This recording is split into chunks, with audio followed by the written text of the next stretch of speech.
চীন হেলথ ট্যুরিজমের জন্য একটি জনপ্রিয় গন্তব্য হয়ে উঠছে।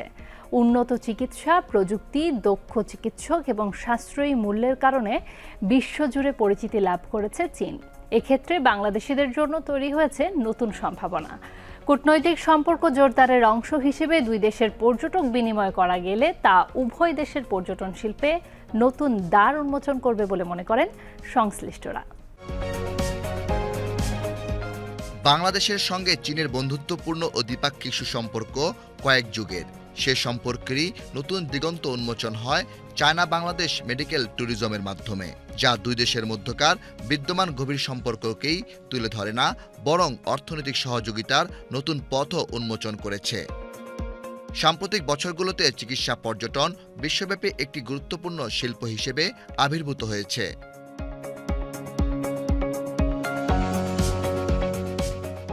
চীন ও বাংলাদেশের মধ্যে একটি শক্তিশালী অর্থনৈতিক সম্পর্ক রয়েছে। 2023 সালে দ্বিপাক্ষিক বাণিজ্য $25 বিলিয়ন ছাড়িয়ে গেছে। এই অর্থনৈতিক সম্পর্ককে আরও গতিশীল করতে পারে চিকিৎসা পর্যটন, যা ভারতে বাংলাদেশের মেডিকেল ট্যুরিজমের ক্ষেত্রে ইতিপূর্বে দেখা গেছে। আজকে বাংলাদেশ থেকে যে মেডিকেল ট্যুরিজমে একজন পেশেন্ট যদি চায়নাতে যায় ট্রিটমেন্টের জন্য, সে যে ট্রিটমেন্টটা পেয়ে সুস্থ হবে, সেই প্রযুক্তিটা, সেই প্রোটোকলটা, সেই সিস্টেমটা কিন্তু অদূর ভবিষ্যতে বাংলাদেশে আসবে। তাহলে আমাদের ম্যাস পিপল বেনিফিটেড হবে।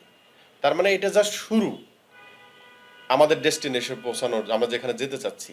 এই যে আদান প্রদান সহযোগিতা, এর মাধ্যমে কিন্তু উভয়ই বেনিফিটেড হয়, বরং আমি মনে করি আমরা বেশি বেনিফিটেড হব। চাইনিজ পর্যটক কিন্তু প্রচুর পরিমাণে মালয়েশিয়া, আপনার মালদ্বীপ, নেপাল, ভুটান এগুলোতে আসে, কিন্তু একদম সেম রিজিয়নে হওয়ার পরও আমরা পাচ্ছি না কেন, আমাদের কাছে আসে না কেন?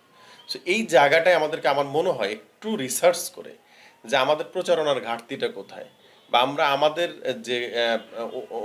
যে বিষয়, আমাদের যে সিনিক ভিউ আছে, আমাদের যে দেশের যে কালচার আছে, সেগুলোকে আমরা সঠিকভাবে তুলে ধরতে পারছি কিনা, এবং না পারলে অতি দ্রুত আমাদের কিভাবে করা যায়। তা আমাদের কিন্তু অনেক, আপনি দেখবেন ওয়ার্ল্ড লংগেস্ট সি বিচ, এবং এই কক্সবাজারের সমুদ্র সৈকত দেখতে কিন্তু পৃথিবীর অনেক জায়গা থেকে মানুষ আসে। তা আমরা এটাকে কেন ওইভাবে হাইলাইট করতে পারছি না? এর সাথে যেমন ধরেন আমাদের একটা স্ট্যাবিলিটির ব্যাপার আছে, তাদের পর্যটক যারা আসবে তাদের সেফটি সিকিউরিটিটা অত্যন্ত ইম্পর্টেন্ট ইস্যু। তো সেই ক্ষেত্রে পর্যটন মন্ত্রণালয়, স্বরাষ্ট্র মন্ত্রণালয় এবং পররাষ্ট্র মন্ত্রণালয়, তারা যৌথভাবে, সম্মিলিতভাবে যদি উদ্যোগ নেয়, আমি মনে করি যে এইটা it will B a great source of revenue as well as good connectivity and relationship building source. উচ্চমানের চিকিৎসা